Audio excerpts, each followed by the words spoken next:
Monsieur le Président, Monsieur le Premier ministre, chers collègues, 5 minutes, 3 questions. D'abord, est-ce que le Premier ministre considère que la communauté anglophone québécoise, considérant son poids démographique, est bien servie et financée en matière de services de santé et universitaires? Monsieur le Premier ministre, s'il vous plaît. Oui, je pense qu'en matière de santé, je regarde McGill, le CUSUM, je regarde les services qui sont donnés dans les régions plus anglophones. Bon, je pense qu'en Outaouais, il y a besoin d'un agrandissement ou d'un nouvel hôpital. Je pense qu'en Estrie, il y a du travail à faire du côté des hôpitaux. Mais de façon générale, je pense que la communauté anglophone est bien servie du côté des services de santé. Monsieur le député, s'il vous plaît. Je dirais même au Premier ministre que, considérant son poids démographique, elle est très bien servie. Alors, je vois là qu'il y a d'autres projets qui sont à l'étude. Commission scolaire, assez particulier. Alors, le Premier ministre a pris un engagement d'abolir les élections scolaires, d'abolir les commissions scolaires, mais le problème, c'est qu'il crée 2 régimes distincts de gouvernance dans le réseau de l'éducation selon la langue. Alors, les francophones, eux, ils ne peuvent pas élire leurs représentants, mais les anglophones, oui, parce qu'ils sont sensibles à ça, eux. Toute participation n'est pas beaucoup plus élevée, puis le Premier ministre a évalué ça, il dit, ouais, les anglophones, ils veulent ça, on va leur donner. Donc, 2 poids, 2 mesures dans notre nation. On accorde aux anglophones le droit de choisir leurs représentants, notamment par crainte qu'ils contestent la loi, ce qu'ils font de toute façon. On dit aux francophones, pour vous, ce n'est pas important. Ça m'apparaît hasardeux comme jugement parce que ça ouvre la porte à d'autres enjeux de même nature. On va pouvoir faire des distinctions sur la base linguistique au Québec en 2020.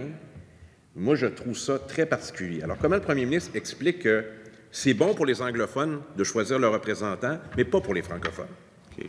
Monsieur le Premier ministre. D'abord, moi, je suis quelqu'un de très pragmatique. Je regarde les faits, puis j'essaie d'écouter la population. Quand on regarde les élections scolaires du côté francophone, le taux de participation est autour de 5 %. Quand on regarde le taux de participation du côté anglophone, il est autour de 20 %. Donc, il y a quand même une réalité qui est différente. Quand on parle avec les groupes impliqués, il y a une majorité de francophones qui ne souhaitent pas d'élections scolaires, puis il y a une majorité, je pense, d'anglophones qui souhaitent des élections scolaires. Donc, moi, je pense que le rôle d'un gouvernement, c'est d'écouter la population. Puis on donne aux francophones ce qu'ils veulent, on donne aux anglophones ce qu'ils veulent. Moi, je ne vois pas pourquoi le chef du PQ s'opposerait à ça. Monsieur le député de Matane-Matapédia. Je pense que ce que le Premier ministre dit aux francophones, c'est qu'il fait l'évaluation que une majorité de représentants de la communauté anglophone demande ça, mais une très forte majorité des anglophones ne vont pas plus voter aux élections scolaires. Alors, lui, il fait le choix pour accommoder la communauté anglophone. C'est bon pour vous de choisir vos représentants, mais pas pour les francophones.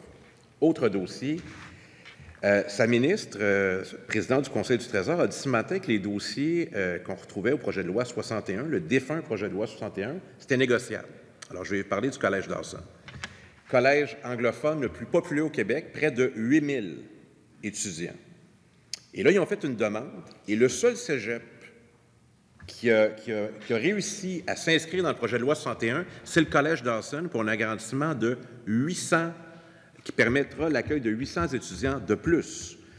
Alors, je vais lui citer son ancien collègue Joseph Facal, avec qui il a eu l'occasion d'échanger, notamment aux origines de la Coalition Avenir Québec.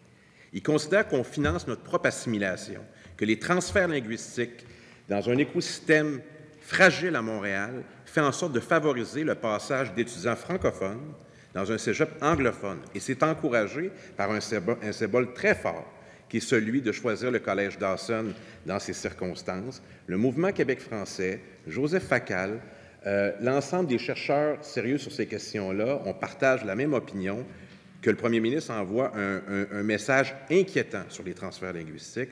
Alors, je lui pose la question, est-ce qu'il veut maintenir cette priorité-là pour le Collège Dawson? Est-ce qu'il considère qu'il y ait davantage de francophones qui aient étudié en anglais à Dawson, à Montréal?